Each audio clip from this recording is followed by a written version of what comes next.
Well, that got political really quick.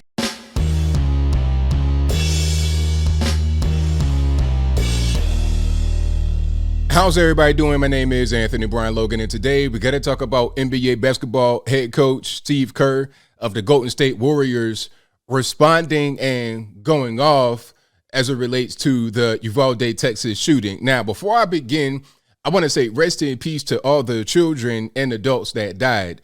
There was an 18-year-old shooter by the name of Salvador Ramos. His picture will be in the box if you want to see it. But he went to this elementary school and shot up one classroom. And I think so far there are 19 children. You're talking about second and third graders, little kids, and 3 adults. I think they were all teachers. The shooter also shot his grandmother in the face before he went on this particular rampage. Now, as far as I know, the grandmother has not died, so hopefully she pulls through. But rest in peace to all those who died. If anyone is injured and has not passed away, may they get well soon. But this particular shooting, I'm hearing different things from the same people. People are saying don't politicize it, and those very same people are politicizing it. Now, I have my particular thoughts on what we should do about school shootings and this particular shooting, but before we get into that, let's see what Steve Kerr of the Golden State Warriors had to say. This will be available in the description box in full if you want to see it without my commentary, but let's jump straight into it. I'm not going to talk about basketball. Nothing's happened with our team in the last 6 hours. We're going to start the same way tonight. Any basketball questions don't matter. Since we left shoot-around, 14 children were killed 400 miles from here.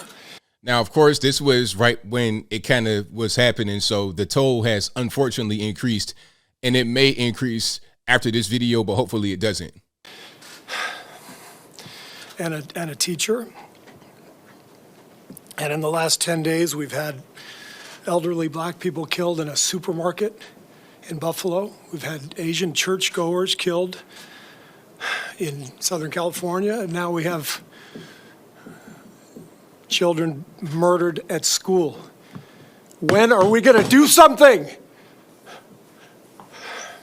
I'm tired. I'm so tired of getting up here and offering condolences to the devastated families that are out there. I'm so tired of I'm tired of the moments of silence. Now, let's pause for a minute here. Steve Kerr, if you don't know about Steve Kerr, I think his father was actually killed from gun violence. So if I'm wrong about that, y'all please let me know. But he has a long history with this kind of stuff in his personal life. So that could be partially that could partially explain why he's reacting the way he's reacting. Enough. There's 50 senators right now who refuse to vote on H.R. 8, which is a background check rule that the House passed a couple of years ago. It's been sitting there for 2 years. Political right away. And this is not even appropriate because you're talking about background checks. That's not really going to stop this, because one thing about a lot of these school shooters is that if they buy their guns legally, which some of them may, some of them may not. We'll talk about that a little bit later, the legality of, all the criminality going on. Even if he went and purchased his guns legally, he's going to pass a background check because he probably does not have a record or any kind of gang affiliation. So what is that even going to do? And in a lot of places, you're going to have background checks already. Like where I live in Tennessee, you got to pass a background check. In Texas, they want to blame the governor because they say, okay, you pass this whole thing where you can carry a weapon with no license. But one thing about it is you have to be able to legally own the weapon, legally purchase a weapon to carry it without having your permit or anything like that. You can't just buy a weapon randomly, legally, without any kind of process. You still have to go through a process to buy your gun legally in Texas and in most states in the nation, if not all states in the nation. And there's a reason they won't vote on it, to hold on to power. So I ask you, Mitch McConnell, I ask all of you senators who refuse to do anything about the violence and school shootings and supermarket shootings, I ask you, are you going to put your own desire for power ahead of the lives of our children and our elderly and our churchgoers, because that's what it looks like. The thing about it is the whole background check thing will do nothing when it comes to actual crime going on in our country. It's not going to help at all, because most of the crime, most of the gun violence is happening with people that are criminals with long rap sheets, who don't care about any kind of laws, who get their guns illegally. They steal them. They will rob somebody for their guns. They'll do all types of things to get their guns illegally from the southern border. Oh, yes, they will. Southern border's wide open. It's not just drugs coming across. It's not just illegal aliens coming across. It's also weapons coming across. A lot of weapons coming across the southern border illegally. So that is the actual problem. And I understand his passion. I understand wanting to, quote unquote, do something. But really, when people like Steve Kerr say do something, they don't really get down to the core of what they actually want. And the politicians on the left, mostly, some on the right, but 99.9% on the left, what they're going to say is the solution is to ban all weapons. And we all know that's not going to work. All that's going to do is just put the regular, everyday, normal citizen at risk and empower the criminals.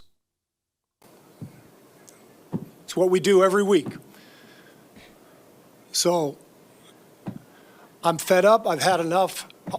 We're going to play the game tonight, but I want every person here, every person listening to this, to think about your own child or grandchild or mother or father or sister, brother. How would you feel if this happened to you today? We can't get numb to this. We can't sit here and just read about it and go, well, let's have a moment of silence. Yeah, go Dubs, you know. Come on, Mavs, let's go. That's what we're going to do. We're going to go play a basketball game. And 50 senators in Washington are going to hold us hostage. Do you realize that 90% of Americans, regardless of political party, want background check, universal background check? 90% of us, we are being held hostage by 50 senators in Washington who refuse to even put it to a vote, despite what we, the American people, want. They won't vote on it because they want to hold on to their own power. It's pathetic. I've had enough. All right, so there you have it. Steve Kerr of the Golden State Warriors decides to go off about the whole thing in Uvalde, Texas. Now, I understand where he's coming from. I understand his passion. I understand his frustration, right? I get it. But see, people like this don't really understand what's going on in this country. They don't really get it. They don't understand what's going on in this world. A lot of people, if they understood what kind of danger was right outside their door, just lurking, they would stay in their house forever. They would never leave. They don't really get it. They're looking at the mass shootings as, okay, it's just in a school. It's just in this church or grocery store. But I know about mass shootings in the hood. Happen all the time. Little kids get killed. We've seen it during the whole Black Lives Matter thing. Remember, Sequoia Turner, a little girl was killed in the car because her mom just happened to make the wrong turn off the interstate in Atlanta. And there's countless more stories like that. Little kids getting killed in situations, domestic violence, gang shootings. There was a little girl in her bed who was sitting down. She was on her mother's bed, laying down, sitting down, doing homework. And there was some shooting outside, and the bullet comes through the wall, hits her, kills her. That's all too common. I remember having to duck down when you're hearing gunshots. Get on the ground, get to the center of the house, and if it get real bad, get in the tub. That's what I was told as a little kid.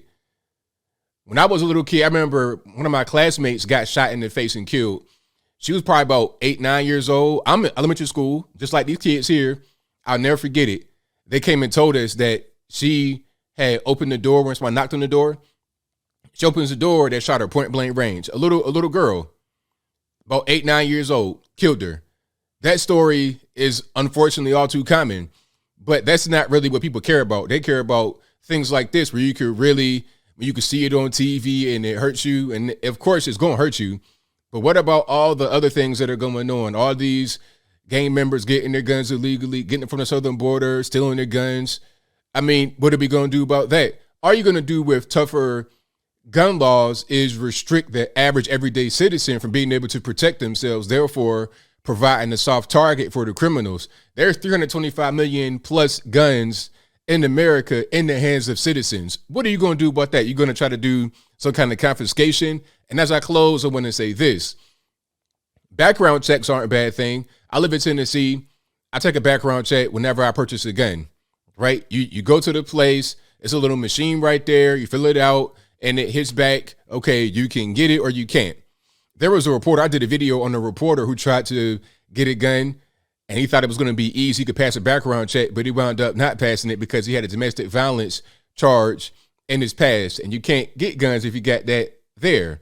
People don't really understand the way these things work, but I think what they want to do as far as a federale, as a federal government, they want to have background check to where if you purchase a gun, it's put onto a registry. So if they want to come confiscate your guns one day in the future, they already know where you are. They knock on your door. Mr. Logan, we know you have this gun, this gun, this gun, and this gun in your residence. Let's get the keys to your cellar. Matter of fact, we have a warrant. Here it is. We're going to search the whole house. And if there's any guns in here that aren't on the registry, then you're going to have to go with us. You're going to get arrested for not registering your guns properly. But will a criminal have to face that kind of scrutiny? No. Criminal won't be on no registry. Criminal will just do whatever he wants to do, and he'll victimize people like you and I because we can't have our guns legally. That is the end game that we see. Okay, so no, we don't need to be banning guns and doing things of that nature. We need to have, we're talking about schools, let's have tougher security. Let's arm teachers if they want to be armed.